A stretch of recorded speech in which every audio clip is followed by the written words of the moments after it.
Pedro Chirivella qui arrive et qui sera à nos côtés dans une poignée de secondes maintenant.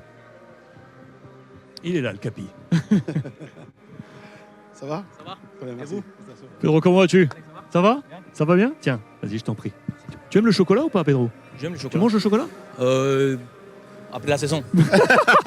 Tu manges pas les petits chocolats de Vincent Garret? Ah oui, je connais bien en plus. Eh ouais, regarde, celle-là, on l'a fini. 90 minutes, on lui a mis une gifle. Il nous en reste un petit peu. Je te regarde pour après la Merci. saison, ok? Merci. Bon, bravo. Merci. Bravo, Nico Palois, qui était à ta place dans l'avant-match, nous disait, écoute, quand le coup de sifflet va retentir, on a déjà un point. Il faut le garder et le bonifier. Vous êtes allé le chercher, finalement, ce point. Comment tu as vu ce match et vécu ce match? Ouais, un gros match, un match très, très compliqué. On s'attendait à beaucoup subir. Mais voilà, dans ce système 5-3-2, on se sent à l'aise. Et ça nous donne aussi beaucoup d'opportunités pour peut-être faire des contre-attaques. Voilà, on a bien su faire ensemble et je pense que c'est un point mérité. Rio. Ouais, on sait que c'est pas facile face à Paris d'être constamment derrière le ballon. Mais je pense que la première mi-temps, elle vous a quand même rassuré pour la suite. Parce que vous avez eu 2-3 situations. Et en deuxième, malgré que le PSG a ouvert le score, vous êtes accroché et vous avez eu cette occasion d'égaliser. Oui, c'est clair. Quand tu joues en équipe comme le PSG, le plus important, c'est la première passe à la paire, quand on récupère les ballons. Et si on arrive à sortir du pressing, après il y a des espaces de partout. Et en premier mi-temps, on a eu quelques situations, on a bien ressorti les ballons et ça nous donnait de la confiance. En deuxième mi-temps, on s'est lâché un peu plus. Je pense que si on joue même un peu mieux quelques coups, on peut marquer. Et voilà, comme j'ai dit, c'est mérité maintenant. Le plus important, ça va être d'enchaîner contre Toulouse. Il était important ce match par rapport à cette défaite dans le derby, Pedro, qui a eu un scénario particulier avec le carton rouge et compagnie. C'était un scénario vraiment particulier, mais ça vous a marqué, cette défaite derby? Oui, bien sûr, bien sûr. Je pense qu'on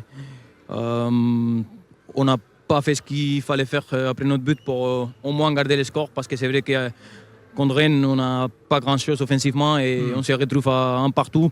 Et il fallait garder ça, mais on n'a pas su. Et ce soir, on voulait renouveler avec des points. Et voilà, je pense qu'un bon match ce soir, qui j'espère va nous donner de la confiance pour les 4 matchs qui nous restent. Au niveau du foot, pour les plus jeunes également qui nous regardent, comment ça se passe quand tu parlais de l'aisance avec ce système en 5-3-2 quelle est la relation entre le coach et vous, et notamment toi, capitaine, les 2-3 classiques, je pense aussi à Nico Palois. Comment ça se passe pour organiser ce schéma-là et qui fait que vous l'adoptiez et qu'aujourd'hui c'est le schéma que vous préférez, tu le dis toi-même? Déjà, il faut avoir dans la tête que tu vas beaucoup courir.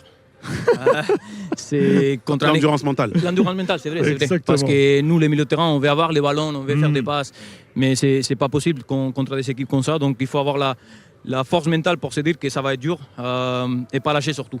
Nous, les 5 plus les 3, on voulait bien gérer le milieu de terrain, Oui. que ça joue sur un côté. Je pense qu'on l'a bien fait. Ils ne sont pas beaucoup trouvés à l'intérieur. La seule fois qu'ils sont trouvés, ils sont marqués. Donc ça veut dire que voilà, c'est une équipe hyper dangereuse. Et voilà, c'est important ce soir. Comment vous voyez cette fin de saison, Pedro, et quel regard tu portes même dans le coup de rétro? Parce que bon, le maintien n'est pas encore complètement assuré, mais il est en bonne voie. Olivier Quin, qui était là, l'ancien Nantais, nous disait que ça a été pour nous une saison pénible. C'est le terme qu'il a utilisé. Oui, justement, on parlait au vestiaire, non pas au vestiaire, à la causerie d'avant-match. Pour nous, ça a été une saison triste. Oui. On va dire. On n'a pas réussi à jouer notre football, on n'a pas réussi à enchaîner des résultats. Donc voilà, on veut bien finir la saison. Déjà, le plus important, ça serait de gagner Toulouse pour, on va dire, assurer ce maintien. Et après, bien finir. Voilà, nous, on a envie de faire plaisir aux supporters qui viennent en nombre tous les matchs.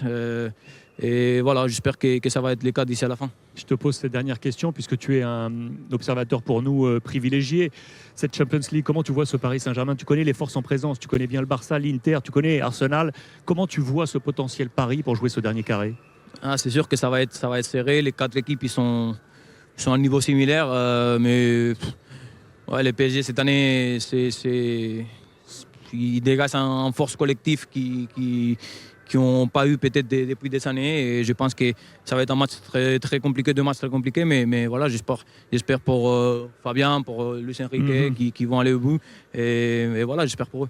Tu as pu échanger avec Fabien un peu ou pas? Oui, il n'était pas content parce qu'il disait qu'on arrêtait trop de jeu, mais je dis, Fabi, si tu serais à ma place. Voilà, merci. Il se laisse pousser les cheveux, non? Ouais, Ça lui arrive. Il avait coupé après l'Euro, mais là, il s'est laissé pousser. Pedro, mille merci.